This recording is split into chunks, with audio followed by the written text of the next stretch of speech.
welcome back to another Fabulous Show. I'm Jacob, J Books Corner, and today we're talking about the 23 books that are coming out in 2023 that I will dive for. A video I posted back in December 30th of last year when we're looking to see if I read all these books or not. Fun fact, I have not. We're building a TBR for December for a video that I'm going to be posting reading all the books that I didn't read that I needed to read in 2023. That's essentially what we're doing.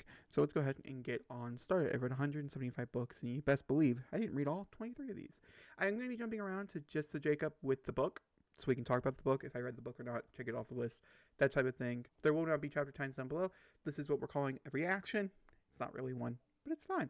Starting with The Stolen Heir. This came out on January 3rd. I did end up reading in February, and I gave it a 3-star. That's when my hold came in for it. Very, very disappointed. Very much remember reading it and vlogged my experience a little bit, mostly chit-chatting about it. I have a video talking about it, so moving on to the next book, which is Lost, Found, and Found, which I read in February as well. And I read a few of these. This is part of, I read the last 3, I think, because I didn't really remember them, and so I wanted to be, or last 2, because I want to be very up to date. This one I liked better than the previous ones.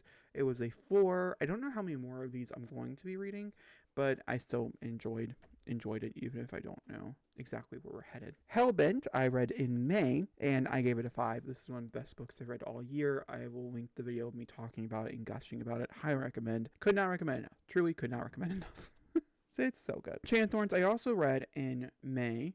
You might be asking, Jacob, it's November. Where is that video? Because I did vlog my entire experience while reading it. It is like a 4-hour long footage of me talking about Chain of Thorns, and that's excluding the reading portion that I read with you. I had no unhinged for this one. This was a 5-star. I was so excited to finally get caught up to date with a Last Hours book. This was the first Cassie Clare book that I read the month, like the year it came out in for Shadowhunters. All the other ones I had just read previously, and so I was so excited, and I vlogged my entire experience and every single thought I ever had about this book. But I loved it, and I will talk about it more in a video that you have read, that you've already seen, or seen a video you're seeing very soon. I'm going to dedicate quite a bit of my time to editing that. Or in February, I read Love, Pamela.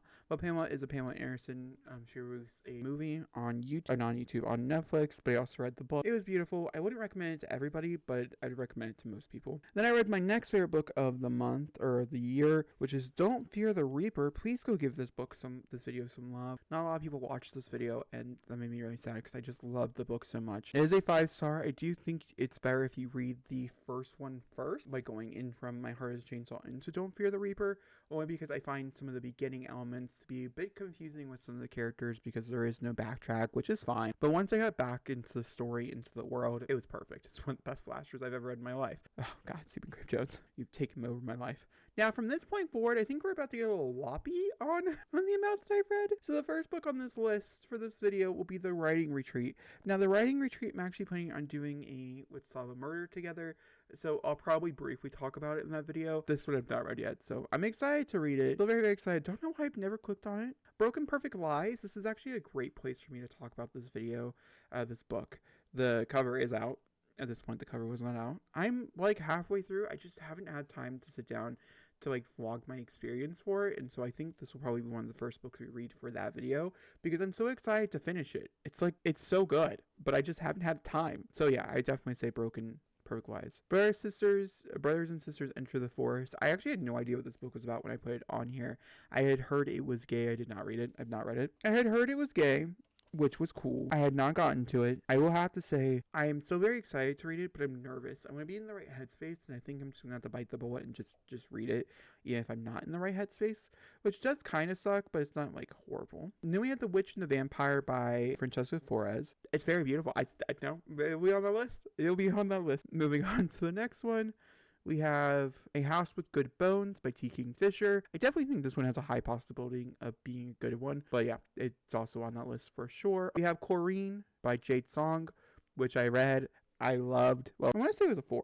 A 4.5. Very deserving. Very beautiful. Would recommend if you can stomach it. It does go to places that we all thought that it would go, and then it went like even further. So like it was good in that regard. In The Lives of Puppet by TJ Klune. The only reason why I've not read In Lives of Puppet is because I've heard mixed things about it. Some people really like it. Some people really, really don't like it. Some people who loved other books that are in this like cozy vibe of fantasy did not care for it, and other ones thought it was the best thing of the year. So I think the mixed reviews is really what's pushed me off, but we'll get to it, obviously. Then we have Emily Henry's Happy Place, which I have over there, so we will definitely be reading it for this video. I'm very excited to get to it. Then we have The Last Word, which I did read in a video. The Salt Grows Heavy, I read these in a video, so I'll link up in the cards. The Last Word, I think I gave it 4. The Salt Grows Heavy, however, I think was rated just like a little bit lower than that. Salt Grows Heavy was a 4. Oh, also a 4. So yeah, they're about the same. We have Dragonfall.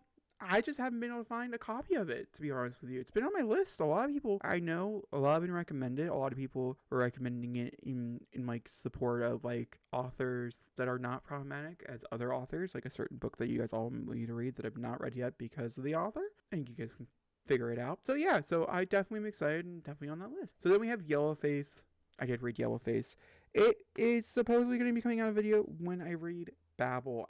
Babel is so intimidating and scary to me. When I read Babel, you'll hear about Yellowface, I promise.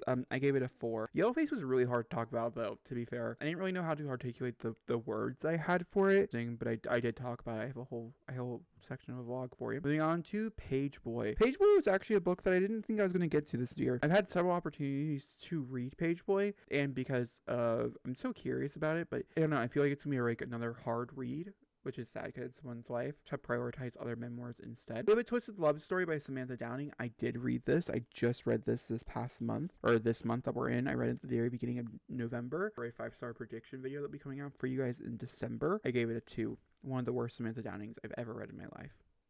She will not make another 2023 list. Silver Nitrate's very similar to some of the other ones like Dragonfall. I just have yet to get a copy of it, so I've not been able to really read it and enjoy it because I just haven't got a copy. This is Sylvia Moreno Garcia. I have another one of hers, Mexican Gothic. It's been sitting there for a long time. A lot of people want me to read that, and maybe one day I will read it. Well, I definitely want to read it.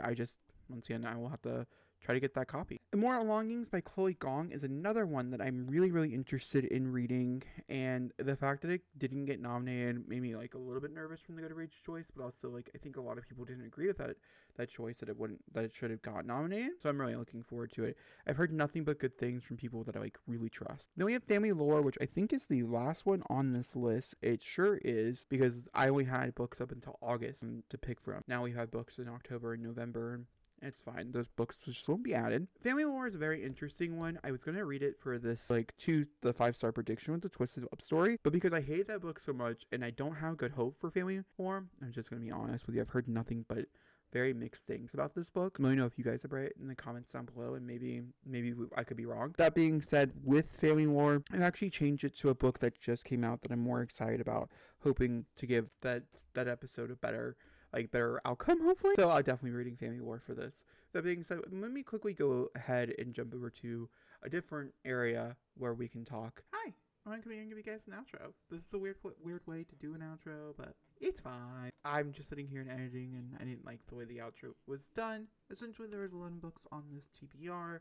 We'll talk about that TBR in the video coming out in December. If you guys are curious, let me know if you read any of these 23 books, and if you liked any of them all. Do you agree with all my opinions? Are you excited for the video? Let me know in the comments down below, and I'll see you next time. Thank you for watching.